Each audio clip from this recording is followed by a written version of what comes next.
Bismillahirrahmanirrahim. Assalamualaikum warahmatullahi wabarakatuh. Selamat pagi anak-anakku yang salih-salihah. Ketemu lagi dengan Bu Guru.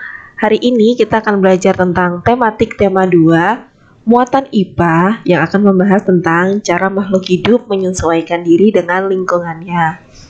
Nah, kalau pertemuan kemarin kita sudah belajar tentang cara tumbuhan menyesuaikan diri dengan lingkungannya, di pertemuan kali ini kita akan membahas tentang cara hewan menyesuaikan diri dengan lingkungannya.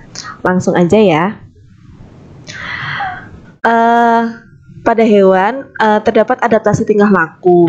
Adaptasi tingkah laku itu apa?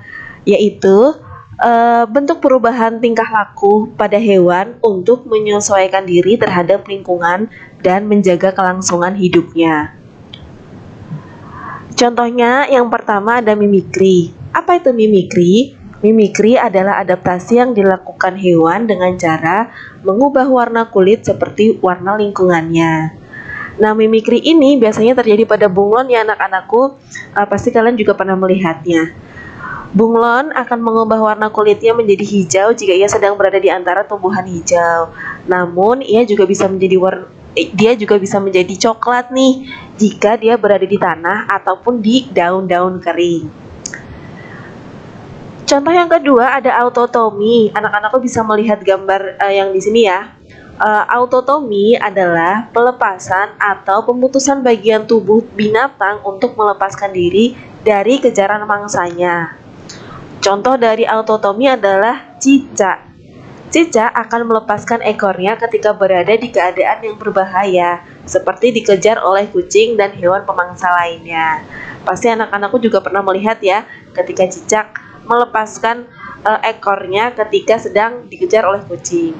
Tapi uniknya, ekor cicak ini, ekor yang putus itu, setelah cicak menyelamatkan diri ini masih bisa bergerak loh. Jadi kadang kucing itu akan terkecoh nih. Oh ini cicaknya di sini nih, padahal itu hanya ekornya saja. Jadi itu juga bagian cara cicak untuk mengecoh kucing. Kita next, yang ketiga adalah hibernasi. Pasti anak-anak juga sudah pernah mendengar istilah ini. Hibernasi adalah kegiatan istirahat atau tidur pada binatang selama musim dingin. Tujuannya apa?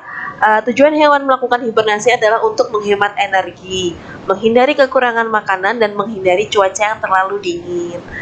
Nah, hibernasi ini biasanya terjadi pada ular, kura-kura, beruang, dan hewan-hewan yang lainnya. Kalau anak-anak pernah melihat kartun SpongeBob ya, Sandy itu juga pernah melakukan hibernasi saat musim dingin. Kita next di contoh berikutnya. Ada estivasi. Nah, kalau estivasi ini berlawanan dengan hibernasi. Estivasi justru dilakukan di musim panas. Kalau hibernasi tadi dilakukan di musim dingin ya. Nah, kalau estivasi ini dilakukan di musim panas. Estivasi adalah cara bertahan hidup yang dilakukan hewan dengan tidur selama musim panas berlangsung. Beberapa hewan melakukan estivasi untuk melindungi diri dari suhu yang tinggi dan menghindari kekurangan air. Estivasi ini terjadi pada hewan kelelawar, kemudian ada beberapa tupai dan jenis lemur yang kerdil. Kemudian adaptasi tingkah laku yang berikutnya adalah pada hewan rayap. Cara hewan rayap beradaptasi untuk mempertahankan hidupnya berbeda dengan hewan-hewan lainnya. Rayap ini beradaptasi dengan cara memakan kayu di sekitarnya. Ini dilakukan untuk mendapatkan hewan flagellata yang mampu membantu rayap mencerna kayu.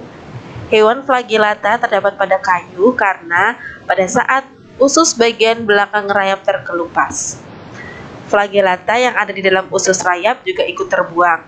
Inilah alasan rayap harus memakan kayu secara terus-menerus untuk mendapatkan kembali flagellata yang membantunya mencerna. Jadi anak-anakku yang salih-salihah, kenapa kok rayap itu sekali makan kayu terus dia makan terus nih gitu? Karena ketika dia memakan kayu itu dia juga mendapatkan hewan flagellata yang membantu dia untuk mencerna si kayu ini gitu. Jadi ketika dia sudah menemukan sebuah kayu untuk dimakan, maka dia akan makan terus gitu ya.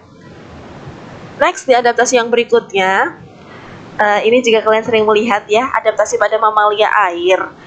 Hewan mamalia air seperti paus dapat bernafas di dalam air dengan paru-paru, bukan insang. Jadi organ pernafasannya itu bukan seperti ikan pada umumnya menggunakan insang, tapi menggunakan paru-paru.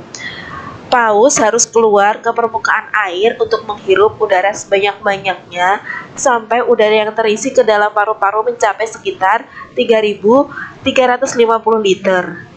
Ketika sudah memiliki udara sebanyak itu, paus bisa bertahan selama setengah jam di dalam air. Jadi anak-anakku, kalau kalian sering melihat video-video kenapa paus itu keluar dari permukaan air gitu, karena paus itu sedang menghirup udara sebanyak-banyaknya. Nah, ketika paus itu sudah menghirup udara sebanyak-banyaknya, maka dia akan bertahan di dalam air karena dia bernafas dengan paru-paru. Itu ya anak-anakku beberapa contoh adaptasi tingkah laku pada hewan gitu. Semoga ilustrasi-ilustrasi yang Bu Guru berikan bisa menambah kepahaman kalian. Kita next. Tugas untuk hari ini, silakan kalian membuka buku paket 6B halaman 38 sampai 40. Di sana ada beberapa gambar ya di poin B, C dan D. Di sana ada beberapa gambar, silakan kalian amati hewan-hewan yang ada di gambar dan menjawab pertanyaannya. Ingat-ingat ya, poin B, C, dan D. Itu tadi anak-anakku pembelajaran untuk hari ini. Semoga dapat menambah kepahaman kalian. Silakan dikerjakan tugasnya, dan apabila sudah bisa dikirim ke Bu Guru ataupun ke Pak Guru. Sekian dari Bu Guru mohon maaf apabila ada kesalahan. Jangan lupa untuk terus berdoa agar bumi kita semakin membaik. Bu Guru tutup. Wassalamualaikum warahmatullahi wabarakatuh.